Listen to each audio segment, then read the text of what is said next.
오늘 우리가 함께 읽을 기록된 하나님 말씀은 창세기 24장 34에서 53절까지의 말씀입니다.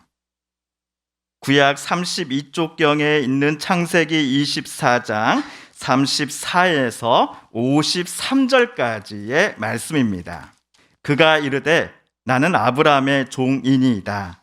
여호와께서 나의 주인에게 크게 복을 주시어 창성하게 하시되 소와 양과 은금과 종들과 낙타와 나귀를 그에게 주셨고 나의 주인의 아내 사라가 노년에 나의 주인에게 아들을 낳음에 주인이 그의 모든 소유를 그 아들에게 주었나이다.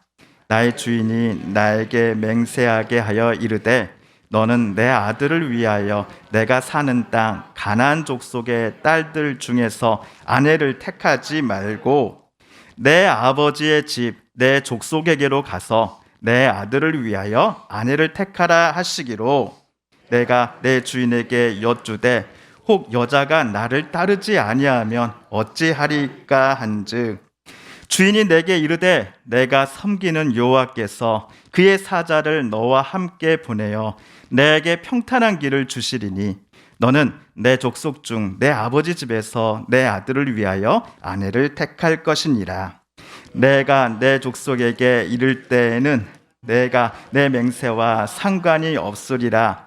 만일 그들이 내게 주지 아니할지라도 내가 내 맹세와 상관이 없으리라 하시기로 내가 오늘 우물에 이르러 말하기를 내 주인 아브라함의 하나님 여호와여 만일 내가 행하는 길에 형통함을 주실진대 이 우물 곁에 서 있다가 젊은 여자가 물을 기르러 오거든 내가 그에게 청하기를 너는 물동이의 물을 내게 조금 마시게 하라 하여 그의 대답이 당신은 마시라 내가 또 당신의 낙타를 위하여도 기르리라 하면 그 여자는 하나님께서 내 주인의 아들을 위하여 정하여 주신 자가 되리이다 하며 내가 마음속으로 말하기를 마치기도 전에 리브가가 물동이를 어깨에 메고 나와서 우물로 내려와 깃기로 내가 그에게 이르기를 청하건대 내게 마시게 하라 한즉 그가 급히 물동이를 어깨에서 내리며 이르되 마시라 내가 당신의 낙타에게도 마시게 하리라 하기로 내가 마시매 그가 또 낙타에게도 마시게 한지라 내가 그에게 묻기를 내가 네 딸이냐 한즉 이르되 밀가가 나홀에게서 낳은 부두엘의 딸이라 하기로 내가 코고리를 그 코에 꿰고 손목고리를 그 손에 끼우고 내 주인 아브라함의 하나님 여호와께서 나를 바른 길로 인도하사 나의 주인의 동생의 딸을 그의 아들을 위하여 택하게 하셨으므로 내가 머리를 숙여 그에게 경배하고 찬송하였나이다. 이제 당신들이 인자함과 진실함으로 내 주인을 대접하려거든 내게 알게 해주시고 그렇지 아니할지라도 내게 알게 해주셔서 내가 우로든지 좌로든지 행하게 하소서. 라반과 부두엘이 대답하여 이르되 이 일이 여호와께로 말미암았으니 우리는 가부를 말할 수 없노라. 리브가가 당신 앞에 있으니 데리고 가서 여호와의 명령대로 그를 당신의 주인의 아들의 아내가 되게 하라. 아브라함의 종이 그들의 말을 듣고 땅에 엎드려 여호와께 절하고 은금 패물과 의복을 꺼내어 리브가에게 주고 그의 오라버니와 어머니에게도 보물을 주니라. 아멘. 2008년 지금으로부터 약 14년 전 11월 25일 관광지로 유명한 태국의 수도 방콕이 친정부 쪽과 반정부 쪽 간에 전쟁터로 변해 있었습니다. 반정부 쪽 사람들이 국제공항을 점거하기까지 하였습니다. 도로 위에서 상대편을 향해 양쪽은 총을 발사했고 심지어는 수류탄을 던지는 장면도 전 세계 TV 뉴스 화면을 통해 중계되었습니다. 제가 14년 전 태국에서 일어난 사태에 대해 이처럼 자세하게 기억하는 이유는 매우 간단합니다. 다름 아닌 그때 저희 부부도 여행차 태국에 있었기 때문이었죠. 그 여행은 다름 아닌 신혼여행이었습니다. 토요일에 결혼하고 다음날 주일 예배 드리고 난 후 인천공항 출발해 태국으로 신혼여행 갔는데 하필이면 그 주간에 태국에 그 난리가 났던 것입니다. 저희 커플은 태국에 남아있을지 여부를 고민하다가 어떤 선교사님의 조언을 듣고 태국 국경을 넘었습니다. 국내선 비행기는 물론이고 심지어 기차마저도 반정부 시위대가 점령을 하고 나니 유일한 교통수단은 고속버스뿐이었습니다. 그래서 방콕 고속터미널에서 시작한 태국 탈출 여정은 48시간이 지났을 때 태국과 국경을 마주한 말레이시아의 수도 쿠알라룸푸르 국제공항에서 끝이 났습니다. 거리로만 1518km였습니다. 휴지 조각이 되어버린 인천행 귀국 비행기 티켓을 가지고 공항 안에 있는 항공사 사무실에 들어가 자초지종을 설명했습니다. 수수료가 얼마가 더 붙어도 좋으니 제발 한국에만 갈 수 있게 해달라고 간청을 했습니다. 사정이 급하다 보니까 안 되는 영어가 막 나오기 시작했습니다. 다행히도 특별한 상황인지라 저희 부부에게 타이항공 사무 직원이 대한항공 비행기로 귀국할 수 있도록 탑승권을 수수료 없이 발급해줘서 저희는 바로 한국에 도착할 수 있었습니다. 여기까지 들으시면서 많은 분들이 이렇게 생각하실 겁니다. 저 임목사 또 우회선 부부는 정말 천생연분이구나. 결혼의 시작부터 저렇게 스펙타클하게 시작했으니 저 목사네 부부는 서로에 대한 신뢰와 사랑이 장난이 아니겠구나 라고 생각하실 법합니다. 그런데 저희는 인천공항에 내리자마자 싸웠습니다. 뭐 때문에 싸웠는지 아십니까? 아내는 너무 피곤하고 이 탈출 여정이 속에서 너무 힘들었으니 인천공항에서 당시 신혼집이었던 서교동까지 택시를 타고 가자고 했고, 저는 무슨 소리냐, 월요일 아침 서울 출근 시간에 서울 시내가 차로 얼마나 막히는지 모르고 그런 소리를 하는 거냐, 우리는 무조건 공항 리무진 타고 간다 라고 말하면서 싸움이 시작된 것이죠. 결혼 전부터 서로에게 서운했던 일들이 진짜 일사불란하게 머릿속에서 생각나면서 가까스로 한국에 탈출해서 되돌아온 이 인천공항에서 생겨난 조그만 갈등이 신혼부부가 약 일주일간 서로 말도 안 하고 지내는 상황으로 번지게 된 겁니다. 뉴스나 신문에 보시면 신혼여행을 다녀오자마자 이혼했다라고 하는 커플들의 소식 여러분 종종 보곤 하시죠. 저는 솔직히 이해가 되지 않았습니다. 그런데 저도 신혼여행 다녀오고 보니 그 커플들의 마음이 이해가 됐습니다. 다행히도 화해를 하고 그때 이후로 14년의 시간이 흘렀습니다. 태국 탈출 여행 이후로 많이 싸우고 지지고 볶으면서 여태까지 그래도 잘 살고 있습니다. 한편 오늘 성경에서 결혼 문제 때문에 편도로만 850km를 걸어서 여행을 한 이가 또 나타납니다. 아브라함은 자기 아들 이삭의 신부 될 사람을 데려올 목적으로 그의 노종을 먼 곳으로 여행을 떠나 보냈습니다. 오늘 지도를 보시면 지금 아브라함이 있는 곳에서 이삭의 신부가 될 여인을 만나는 하란이라는 곳까지 거리가 약 850km입니다. 걸어서 174시간이 걸린다라고 구글 지도에 나옵니다. 하루에 12시간씩 걷는다라고 계산해봐도 약 15일이 예상됩니다. 지금이야 도로가 잘 닦여졌지만은 약 4,000년 전 아브라함 당시에는 제대로 된 도로나 차편도 없었을 겁니다. 물론 아브라함은 부유했기에 자기 낙타를 종에게 특별 승용차로 내줬을 것입니다. 그렇다고 하더라도 아브라함의 노종이 하란에 도착하기까지는 적어도 한 달 이상의 시간이 필요했을 겁니다. 그 다음 이야기는 우리가 잘 알고 있습니다. 노종은 주인의 고향 땅에서 나홀의 딸이요 라반의 여동생 리브가를 만납니다. 그날 저녁 노종은 리브가의 부모님께 결혼 허락을 받았고 다음날 아침 새 신부 리브가를 데리고 새 신랑이 있는 곳 가나안 땅 부엘라 헤로이를 향해 출발하자고 합니다. 리브가의 부모는 당황스러워해서 며칠을 더 머물다가 우리 딸이 가게 해주시오라고 노종에게 요청합니다. 하지만 정작 당사자인 리브가가 노종과 함께 오늘 즉시 떠나겠다라고 말을 합니다. 딸을 가진 부모 입장에서는 매우 이 말이 섭섭했을 겁니다. 그러나 부모는 딸을 축복해주며 눈물로 딸을 떠나 보냅니다. 하란까지 가는데 한 달, 또 오는데 2달, 넉넉 잡고 3달이 걸린 여행을 마치고 되돌아온 노종은 여태까지 있었던 모든 일들을 도련님 이삭에게 말합니다. 이에 이삭과 리브가는 서로를 부부로 인정하는 결혼식을 올렸습니다. 24장 67절에 따르면 이삭이 어머니 사라를 장례한 후에 처음으로 위로를 얻었다라고 합니다. 어머니와 사별하고 나서 남편 속에 뻥 뚫려 있었던 그 마음의 빈자리를 리브가가 사랑으로 채워주고 있었기 때문이 아닐까 싶습니다.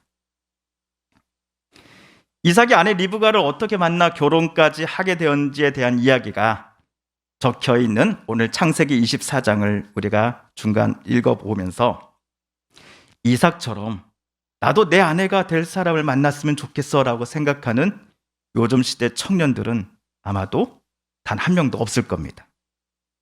얼굴도 한 번 본 적 없이 살아온 남자와 또 여자가 어느 순간 부부가 되었다는 사연을 들으면 요즘 젊은 세대는 어떻게 그런 일이 생길 수 있어 라고 놀라워할 겁니다. 장난이라도 부모가 야, 그 집 딸 되게 좋던데 그 아이랑 결혼하는 게 어때? 명민아 그러면은 야, 며느리 그 아이로 며느리 사으면 딱 좋을 텐데 하면은 그날로 이 사춘기 아이의 얼굴색이 달라집니다. 당장 그런 말 하지 말라고 방을 나가버리죠. 요즘은 학교나 직장에서 아니면 누군가의 소개로 만나서 몇 개월 이상 자기들끼리 교제를 해본 끝에 이 사람과 결혼해야겠다라고 결심이 서면 프로포즈도 하고 상대방을 자기 부모님께 인사시키기도 합니다. 그래서 오늘 창세기 24장은 요즘의 결혼 전후의 과정과는 맞지 않습니다. 그럼에도 오늘 창세기 24장 속에서 여전히 우리 시대의 그리스도인들이 절대로 놓치지 말아야 할 중요한 교훈이 한 가지 드러나 있습니다. 그것은 창세기 24장의 등장인물들 모두가 하나님의 인도하심과 그리고 하나님의 뜻을 존중했다라는 점입니다. 아브라함이 자기 며느리가 될 사람을 가까운 가나안 땅에서가 아니라 편도로만 850km 떨어진 하란 친척집에서 찾았던 이유는 아들 이삭의 며느리가 될 여인이 하나님의 뜻과 인도하심을 기뻐하는 사람 중에 한 명이기를 아브라함은 원했기 때문이었습니다. 오늘 신명기 말씀을 같이 한번 읽어볼까요? 신명기 말씀입니다. 시작. 또 그들과 혼인하지도 말지니 내 딸을 그들의 아들에게 주지 말 것이요 그들의 딸도 내 며느리로 삼지 말 것은 그가 내 아들을 유혹하여 그가 여호와를 떠나고 다른 신들을 섬기게 하므로 여호와께서 너희에게 진노하사 갑자기 너희를 멸하실 것임이라. 신명기 말씀에서 우리는 아브라함이 자기 며느리로 가나안의 여인을 삼지 않았던 이유를 발견할 수 있습니다. 며느리가 된 가나안 여인이 아들 이삭을 유혹해서 하나님을 떠나게 하고 아들 부부가 결국에는 그들의 가나안의 토속신들을 섬기는 것을 아브라함은 원하지 않았기 때문이었습니다. 그래도 아브라함이 떠나왔던 고향에 살고 있는 자기 친척의 딸들 중에는 아들의 아내가 되기에 합당한 여인이 있을 것이다 라고 아브라함은 생각했기에 비록 먼 곳이긴 하지만 자기 노종을 나홀이 사는 친척집으로 보냈던 것입니다. 아브라함은 자기 노종을 보내면서 하나님께서 노종의 앞길을 예배해 주시고 인도해 주실 것이다 라고 말하였습니다. 하나님께서 종의 안전을 지켜주시되 며느리가 될 여인을 결정하는 데 있어서 이 종이 전적으로 하나님의 뜻, 하나님의 계획에 순종할 것을 아브라함은 바랬기 때문이었습니다.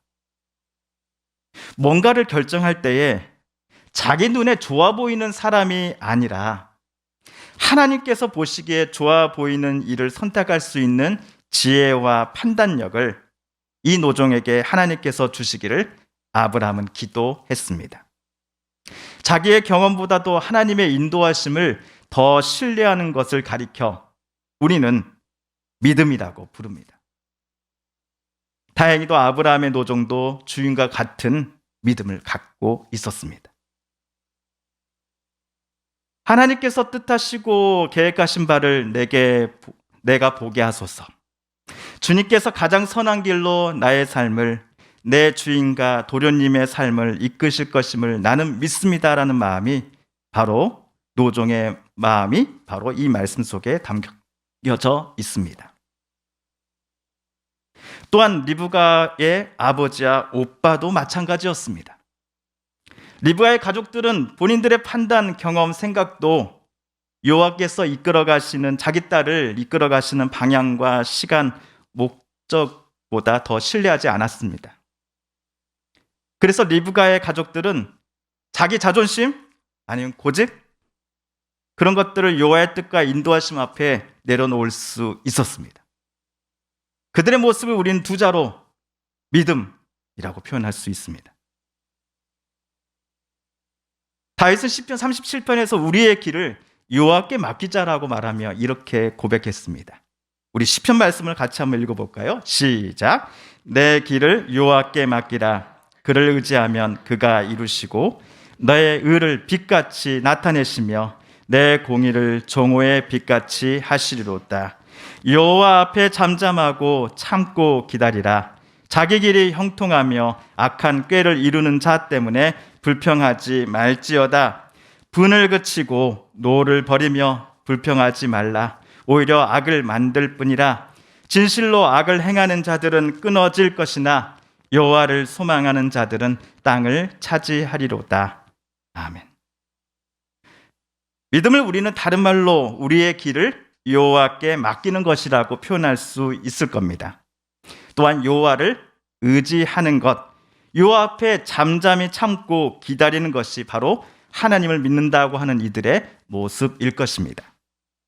악을 행하는 이들은 하나님께서 반드시 끊어주실 것이니, 여호와를 소망하며 선을 행하며 살아가는 이들은 반드시 땅을 차지할 것이다라고 다윗이 자신 있게 고백했던 이유는, 아마도 다윗이 지금까지 살아오면서 자기가 직접 경험한 바에 근거를 두고 있는 고백일 것입니다.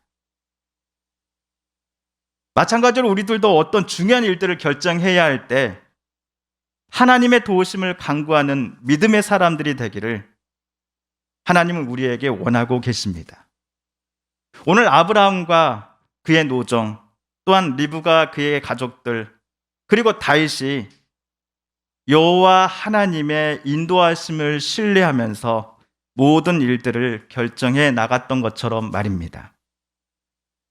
자신의 힘으로는 도저히 감당되지 않는 문제 앞에 서 있으신 분이 우리 중에 계실지 모릅니다. 건강상의 기도 제목이, 또는 경제 사업체의 어려움이, 아니면 사람과 사람 사이의 인간관계에서의 힘듦으로 인하여서 수없이 낙심하고 눈물로 밤을 지새워야만 했던 분들도 계실지 모릅니다.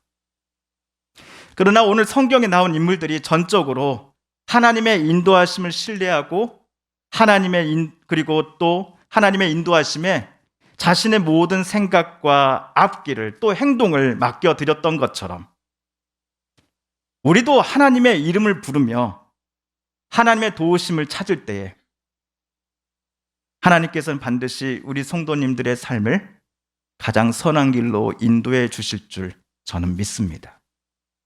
요한은 환난 때 의인들의 요새이셨기 때문입니다.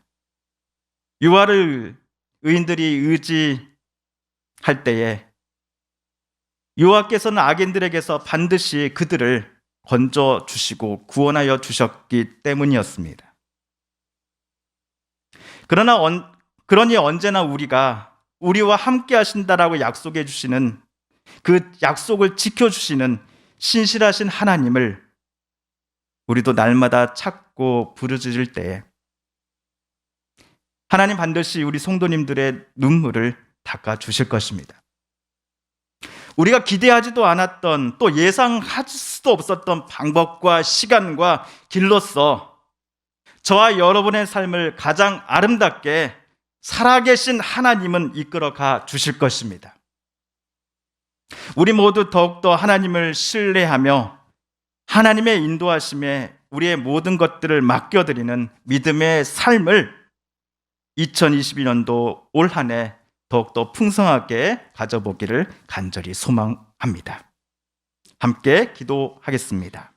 TV CF, 라디오 CM, 선거 홍보 영상, 기업 홍보 및 기록 영화를 전문으로 기획, 촬영하여 제작하는 산여울 기획은 1등 제품을 2등 가격으로 공급합니다. 산여울 기획.